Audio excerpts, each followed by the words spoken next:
Salam, hər vaxtınız xeyir olsun, dəyərli müəllimələr. Bu gün mən sizə ə, WhatsApp qrupumuza atdığımız 10 testin izahını verəcəm. Keçək testlərimizə. Birinci testimiz belədir. Uşaqların inkişafında cəmiyyətin, ünsiyyətin və ailənin vacibliyi öz əksini tapır. Hansı nəzəriyyənin əsasını təşkil edir?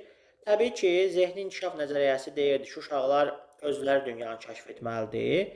Amma Vykotskinin sosial inkişaf nəzəriyyəsi deyirdi ki, burada dilin rolu, cəmiyyətin rolu, ünsiyyətin rolu, ailənin rolu və mədəniyyətin rolu əsasdır. Yəni, uşaqları cəmiyyət, dil və ailə, eyni zamanda mədəniyyət formalaşdırır. Ona görə də doğru cavab B variantıdır. Vykotskinin sosial inkişaf nəzəriyyəsi. 2-də deyir ki, Vykotskiyə görə yaxın inkişaf zonası nəyi ifadə edir? Yaxın inkişaf zonası kömək edir. Yəni, burada hərə uşağın öyrəndiyi biliklə hərə öyrənmədiyi bilik arasında olan zona idi. Yəni, uşaq birinci zonada bilirdi, köhnə bilik. Uşağın köhnə biliyi ilə müstəqil olaraq öyrənmək istədiyi bilik arasında olan zona yaxın inkişaf zonası idi. Yəni, zona 1 uşağın köhnə biliyi idi, zona 2 uşağın yardım aldığı zonadır, zona 3 isə uşağın müstəqil olaraq yardımdan sonra elədiyi zona idi. Yəni, burada da cavab uşağın tək başına edə bildikləri ilə kömək vasitəsilə edə bildikləri arasındakı fərq. Tək başına edə bildiyi 1-dir, kömək vasitəsilə edə bildiyi isə 3-dür. Bunlar arasında fərq zona isə zona 3-dür. Yəni, yaxın inkişaf zonası. Doğru cavab olacaq 2-də C. 3-də deyir, Piaget nəzəriyyəsinin əsasən doğru olanları müəyyən edin. İnkişaf öyrənmədən qabaq gəlir. Piagetdə birinci deyirdi, zehni inkişaf edir, sonra uşaq öyrənir. Amma Vykotskidə deyirdi ki, uşaq öyrənib inkişaf edir. Ona görə də 1 Piagetə aiddir. Biri götürdük. 2. Zehni inkişaf irs olaraq proqramlaşdırılmış bioloji yetkinliyə bağlıdır. Bəli, burada yetkinliyi ilə bağlı idi. Burada yetkinləşmə, təcrübə, sosial transfer, uyğunlaşma, yəni bunlar var idi. 2 doğrudur. 3. Naturalist intellekt növü Piaget əsasdır. Xeyr, bu Gardnerə aiddir. 3 çıxır.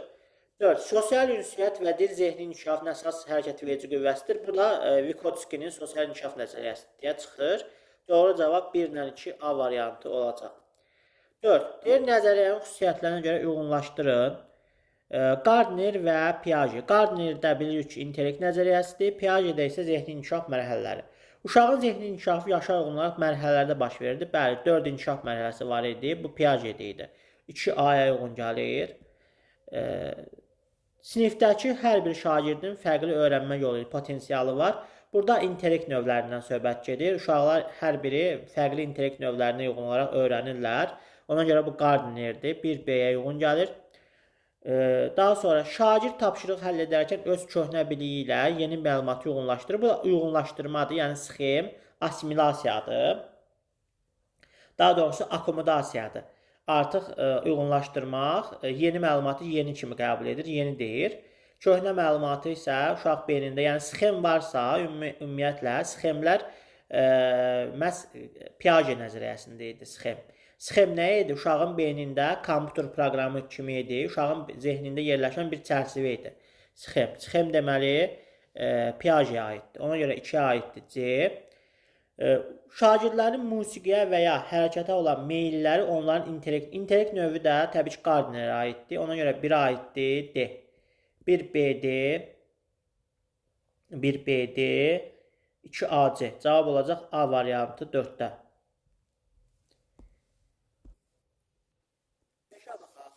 Bağçada uşaqlar blokları hündür qala qurmağa çalışırlar. Lakin qala hər dəfə aşır.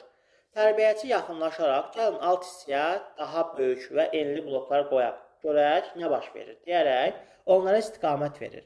Uşaqlar bu məsləhətlə qalanı uğurla tamamlayırlar. Qalanı daha doğrusu üzr istəyirəm, qalanı uğurla tamamlayırlar. Tərbiyəçinin bu yanaşması hansı nəzəriyyəni tətbiq edir? Təbii ki, burada uşaqlar özləri blokları müstəqil olaraq yığır, məsələn, dağılır, yenə də uşaq yığır. Yəni də uşaq cəhd eləyirsə, burada Piagetdən söhbət gedir. Amma tərbiyəçi uşağa kömək eləyirsə, artıq Vykotskinin sosial inkişaf nəzəriyyəsidir. Yəni bu scaffoldingdir, kömək etmək. Ona görə 5-də olacaq C.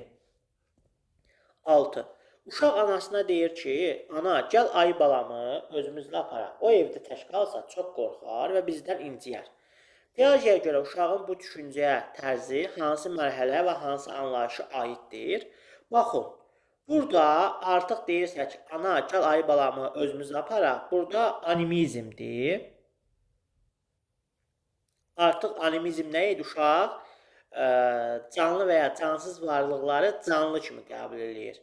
Artıq ayı balasını, oyuncaq ayı balasını özü ilə aparmaq istəyir. Yəni onu bir canlı kimi qəbul edir. Bu animizmdir. Animizmdə deməli hansı mərhələ aiddir? Animizmdə ilkin əməli mərhələdir.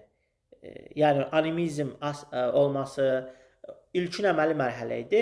Yəni uşağın canlı varlığı cansız kimi qəbul etməsi. Məsəl üçün oyuncaq ayıya balıq verir, deyir ki, o da yeyir və yaxud da kuklası çöldə qalıbsa, uşaq kuklanı tez götürür, deyir üşüyüb xəstələnər. Bu animizmdir. Animizmdə ilkin əməli mərhələnin xüsusiyyəti idi. Doğru cavab olacaq D. 7-yə baxaq. Deyir Ayxan qapalı düşüncə tərzinə malikdir. O inanır ki, rəsm çəkməyə andan gəlmə istedaddır. Və onda bu bacarıq yoxdur. Tərbiyəçi bu fikirlə razılaşmır. Ayxanda açıq düşüncə tərzini formalaşdırmaq üçün tərbiyəçi ilk növbədə nə etməlidir? Ayxan qapalı düşüncə tərzinə malikdir və bu nə deməkdir? Biri var açıq düşüncə, biri var qapalı düşüncə. Açıq düşüncə odur ki, uşaq deyir ki, məsəl üçün mən bunu bacarmadım, sabahlar bundan daha yaxşısını eləyəcəm, bacaracağam. Amma qapalı düşüncə odur ki, məsəl üçün mən 5-in üstə 5 gələ bilmirəm, deməli məndə riyaziyyat istedadı yoxdur. Mən heç vaxt bunun öhdəsindən gəlməyəcəm. Və burada da deyir ki, Ayxan qapalı düşüncə tərzinə malikdir. O deyir ki, rəsm çəkmə insanlara andan gəlmə istedadıdır, yəni sonradan qazanılmır. Ona görə də mən heç vaxt rəsm çəkə bilməyəcəm. Artıq Ayxanda qapalı düşüncədir. Bunu formalaşdırmaq üçün tərbiyəçi nə etməlidir? Təbii ki, bacarıqların zəhmət və məşqlə inkişaf elətdirməlidir ki, uşaq görsün ki, burada mən çoxlu rəsm çəkərək, çoxlu məşq eləyərək düzgün rəsm çəkə bilirəm. Ona görə də A variantı doğru cavabdır. Bacarıqlarını zəhmət və məşqlə inkişaf etdirməli. Uşaq bilmirsə, məsələn, uşaq deyir ki, 500-5 gələ bilmirəm, mən heç vaxt gələ bilməyəcəm. Belə bir qapalı düşüncə tərzindədirsə, onda müəllim 500-5-i uşağa izah etməlidir və dəfələrlə məşq elətdirməlidir ki, uşaq artıq görsün ki, mən artıq bunu bacardım.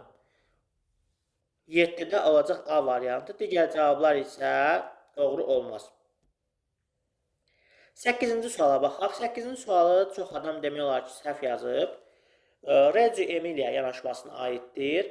1919-cu ildə Rudolf Steiner tərəfindən Almaniyada yaradılıb. Bu səhvdir. Reggio Emilia yanaşması 2-ci Dünya müharibəsindən sonra, bəzi mənbələr isə 1944-45-ci illərdə yarandığını deyirlər və İtaliyada yaranıb. Loris Malaguzzi tərəfindən yaranıb, Rudolf Steiner tərəfindən yox. Bu, Rudolf Steiner tərəfindən 1919-cu ildə yaradılan yanaşma Waldorfdur. Ona görə bir səhvdir. 2. Pedaqoji yanaşmanın əsasında kognitiv-konstruktiv öyrənmə nəzəriyyəsi təşkil edir. Bu Montessori'yə aiddir, kognitiv-konstruktivizm. Burada isə sosial-konstruktivizm var. 2 gedir. 3. 1907-ci ildə Casa dei Bambini 4-7 yaşları əhatə edən uşaqlar evi layihəsinin həyata keçirilməsi bu, deməli, Montessori modelinə aiddir. İlk dəfə olaraq 1907-ci ildə Casa dei Bambini adlı məktəb açılır. Bu, Montessori modelinə aiddir. 3 də səhvdir. 4. Ətraf mühit uşaq-uşaq, böyük-uşaq arasında olan sosial əlaqənin göstəricisidir. Bəli, sosial inkişaf nəzəriyyəsinə əsaslanır deyə, Vygotsky'nin nəzəriyyəsinə əsaslanır deyə, burada sosial əlaqələr əsası idi Emiliada. 4-ü götürdük. 5. Bu yanaşmada tərbiyəçi müəllim gözəgörünməz icra edici rolunda çıxış edir. Gözəgörünməz icra edici rolunda çıxış edir Montessori yanaşması. Bələdçi rolunda isə Emilia yanaşmasıdır. Müdaxilə edəni isə məhz Waldorfdur. Burada isə gözəgörünməz icra edicidir müəllim. Bu Montessori'yə aiddir. Ona görə 5 çıxır. 6. Bu pedaqoji yanaşma əsasən biliklər sensor üzvlər vasitəsilə. Baxın, sensor üzv. Sensor üzv dediyi üçün bu üzvlər Montessori'yə aiddir. Yəni sensor üzvlər duyğu üzvləri vasitəsilə inkişaf elətdirmək. Bu Montessori'yə aiddir. Sensor üzvlər. Söhbət üzvdən gedir. belə deyək, sensor masadır, digər məsələlər olsaydı, hə, burada biraz Emiliya olardı. Amma burada sensor üzvlərdən gedir. Ona görə üzv olduğu üçün bu da Montessori yanaşmasına aiddir. 6 da çıxır. Cavab olacaq 4. Bizə də deyir ki, Rece yanaşması haqqında verilən fikirlərdən neçəsi doğrudur? Neçəsi? Cəmi biri doğrudur. O da hansı? 4. Cavab olacaq 1. Yəni biri doğrudur. Doğru cavab olacaq Y. 9. Tərbiyəçi uşaqlara gəzinti zamanı ağacların yarpaqlarını müşahidə edir. Uşaqlar yarpaqları rənginə, yaşıl, sarı və formasına görə qruplaşdırır. Artıq bu idraki inkişaf ola bilər. Bu fəaliyyətdə idraki inkişaf sahəsində hansı məqsədə xidmət edir? Təbii ki, uşaqlar ətraf aləmdə əşya və hadisələri əlamətinə görə fərqləndirir. Artıq burada nə etdi? Əşyaları nə etdi? Qruplaşdırdı, fərqləndirdi. Deməli, buna xidmət edəcək. Doğru cavab olacaq A. Fiziki hərəkətlərdən söhbət getmir, özünə xidmətdən söhbət getmir, yaradıcı təxəyyüldən söhbət getmir, böyüklərə ünsiyyətdən söhbət getmir. Doğru cavab olacaq 9-da A. Ona baxaq. Deyir, qrupda bir neçə uşağın motor bacarıqları həmyaşıdlarından daha yavaşdır. Deməli, zəifdir motorikası. Yəni, fiziki inkişafı zəifdir. Müəllim aplikasiya məşğələsi üçün məqsəd müəyyən edərkən bütün qrupa kağızı xırda hissələrə bölərək yapışdırmaq tapşırığı verir. Lakin həmin uşaqlar üçün kağızları əvvəlcədən daha iri formalarda hazırlayır.